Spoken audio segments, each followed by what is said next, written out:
Hello, church family and friends. Thanks for joining us today. The first episode of our new series called Music Notes with Christie Fletcher. Hi, Christie Fletcher. How are you today? Hi, church family. You are the worship director at Desert Foothills Lutheran Church. And how long have you been here? Wow, it will be 15 years this October. Congratulations. Thank you. Tell me a little bit about your music background. My undergraduate degree is in opera theater and performance. So at that time in my life, I aspired to be on the stage of an opera house somewhere. Fell in love, decided to raise a family instead, and God brought me here to Desert Foothills and said I needed to keep pursuing music, and I'm so glad that I've done that. Well, I'm glad that you have too. You're a great blessing to our church, Thanks. and I know everybody out there who knows you loves you, and we're excited to hear. So what Music Notes is going to be about is Christie's going to share with us some background and some information and some of the meaning behind the words and even the music of some of our favorite songs that we sing in church. So with that, I will hand it over to you. Okay. Kick it off. Great. Thank you, Pastor Mark.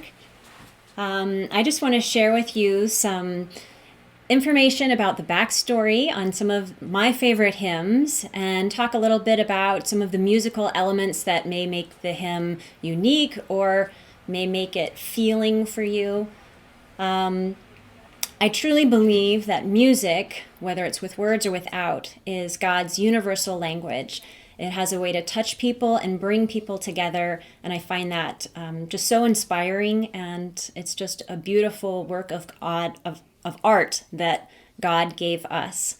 So let's start today with one of my favorite hymns, and I'm going to give you a little bit of a test. So let's listen here and see if you recognize this hymn tune.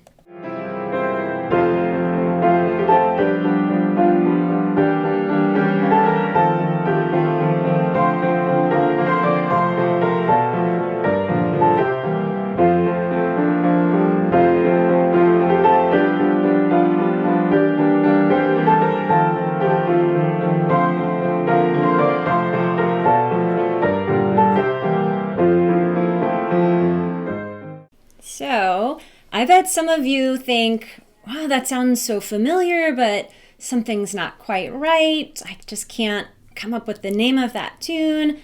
So, let's try this version of it and see if you figure it out right away, and I'm sure that you will. There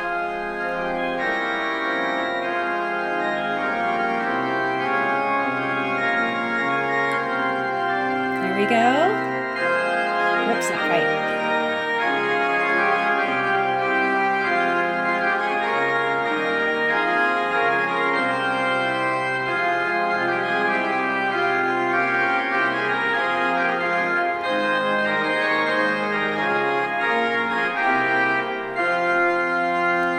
All right, so you've probably figured it out by now. That is Thy Strong Word. So what was wrong with the first clip that we listened to? Well, it's part of one of the reasons why, for me, this is one of my favorite hymns. Thy Strong Word is one of the few hymns that we have that is in a minor key. And so for me, that just emotes mystery or darkness or something foreboding. And I find that really exciting when I'm listening to the hymn. What was wrong with the first clip is that they had changed it and put it in a major key. And so all of a sudden it sounded sort of happy and joyful. Not that Thy Strong Word isn't a happy and joyful song, because it is. I just feel that the words are put together with the tune that we have here that make it, it just emotes such passion. So I love that it's in a minor key. And I just want to share with you a little bit about the melody that we have. It is actually a Welsh tune. There's a little bit of a legend behind it. It is called Tonyi Bottle because the legend has it that it was written, put in a bottle, and that it washed up on the shores, the Welsh coast. Unfortunately, that's just fiction, but it's a nice story. The truth about it is that it was written by Thomas John Williams, who lived from 1869 to 1944 in Wales. And it comes from the second movement of an anthem he wrote, and it's called, interestingly enough, Light in the Valley. I say that's interesting because the song itself, Thy Strong Word, our lyrics are about light and dark, the dichotomy there. So today, if you were to look in your Lutheran service hymnal, at the bottom of the page, if you're looking to see what the hymn tune is, you would see that it's called Ebenezer. And it got that name because that is where Thomas John Williams was studying and working when he created the hymn tune, and that's the name of the chapel where he was at the time. And Ebenezer means stone of help in the Hebrew language, and it appeared as a hymn the very first time in a hymnal in 1890 in a Welsh hymnal. So the hymn tune was around for a very long time before the words that we know, Thy Strong Word, were set to it. And so what that tells me and what I found out is that between 1890 and 1954, which is when our words were written for it, there are many, many different lyrics that go to the same tune. And it's interesting when you look them up. Some of them, the lyrics do kind of talk about a struggle or something that emotes with the music. Some don't at all. Some are very, the deep, deep love of Jesus, vast, unmeasured, boundless. And for me, when I'm listening to the hymn tune, those words just don't seem to match. When I hear the music, I hear the struggle, the pushing forward, just the drama of the minor key. So I find that fascinating when I'm listening and studying music. So now let's talk about where our words, Thy Strong Word, came from. They came from a man named Martin Franzmann. And would you like to share your little story, Pastor, about your friend? Yeah, so Dr. Franzmann was a professor at my alma mater, Concordia Seminary in St. Louis. And the pastor emeritus at First Lutheran Chattanooga, my first congregation, Pastor Gil Pingle, he graduated, again from Concordia, in 1965. And Marty, as he called him, was one of his professors. And Marty would tell the story to the students about how the hymn came about. And it was another professor who had heard this hymn tune, maybe a Presbyterian church, and thought, wow, we really need a Lutheran hymn with this tune, and asked Marty if he would sit down and work on that. And he did. And he's got, all 6 verses that we have in our hymnal today. And I think Martin did a wonderful job connecting the text with the passion of the hymn tune. So when I listen to Thy Strong Word, you feel that driving rhythm, almost a march, pressing on. It's like a relentless passion and determination. And so then when I hear that and then I start reading the words and really thinking about them, they're just a perfect fit. And I think that's one of the reasons I love this hymn so much.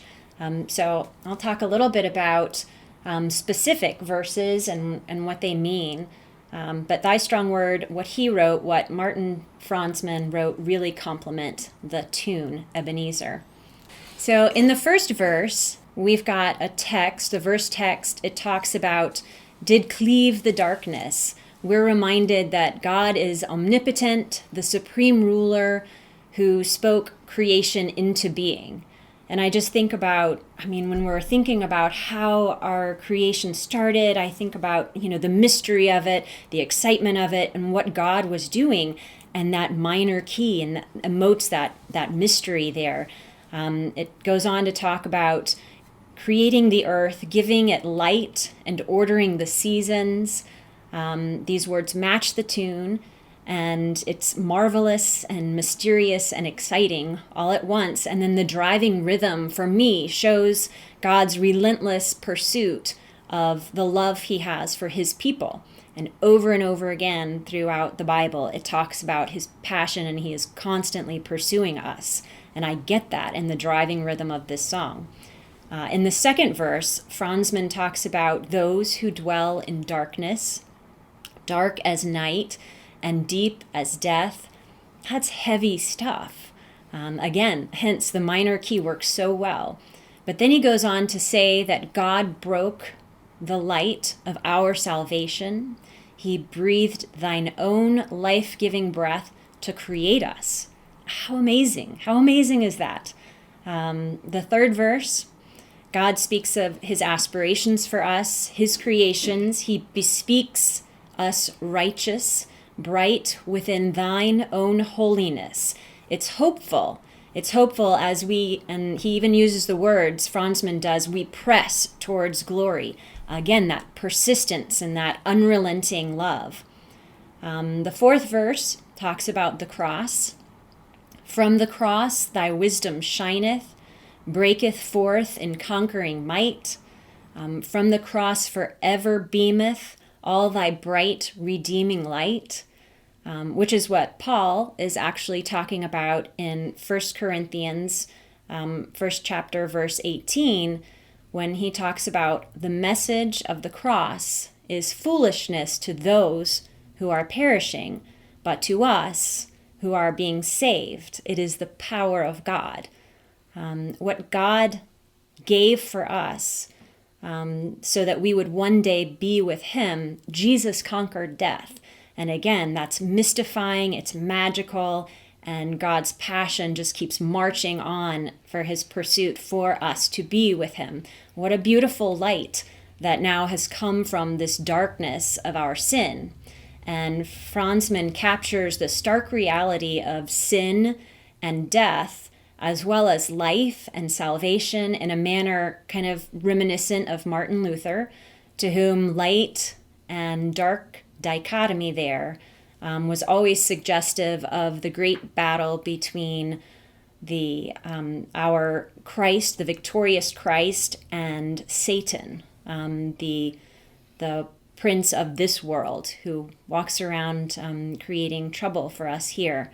And we feel that struggle through this song, the minor key, the march forward, the driving passion. And so for all of these reasons, I love the song. It impacts me. And I hope that when you listen to it again, you'll think about all of these things, the words, the music, how they work together to really, in my opinion, give me such a great appreciation and love of our God and our Savior, Jesus Christ. So music is magical. And I just love it. And I'm happy that I get to share these moments with you all. So thanks for listening. And before I leave today, we're going to play the hymn, Thy Strong Word. I hope you enjoy it.